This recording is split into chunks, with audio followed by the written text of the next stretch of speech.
Hello Ananya. Hi sir. আচ্ছা অনন্যা, তুমি যে কোনো ফোনের স্ক্রিনের পাসওয়ার্ড আনলক করতে পারবে? হ্যাঁ স্যার, পারবো। কিভাবে করবে? এর জন্য আমাদের গুগল ওপেন করতে হবে। এখানে আমাদের সার্চ করতে হবে ডক্টর ফোন, এরপর এন্টার প্রেস করতে হবে। এরপর ডক্টর ফোনের প্রথম ওয়েবসাইটটি ওপেন করতে হবে। এখানে ফ্রি ডাউনলোড অপশনে ক্লিক করে আমাদের সফটওয়্যারটি ডাউনলোড করে নিতে হবে। এরপর সফটওয়্যারটি ইনস্টল করে নিতে হবে। এরপর ডেস্কটপে এসে সফটওয়্যারটি ওপেন করতে হবে। এখানে মাই ডিভাইস অপশনে ক্লিক করতে হবে।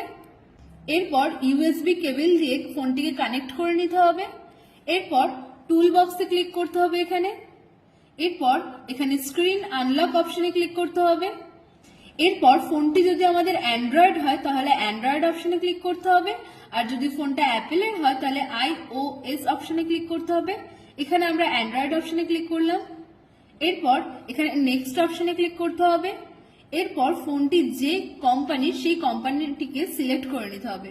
এরপর মডেল নাম্বার সিলেক্ট করতে হবে এবং যা যা স্টেপ আছে পরপর ফলো করতে হবে। তাহলে আমাদের ফোনটি আনলক হয়ে যাবে। বাহ, খুব সুন্দর দেখিয়েছো। Thank you sir. ওয়েলকাম।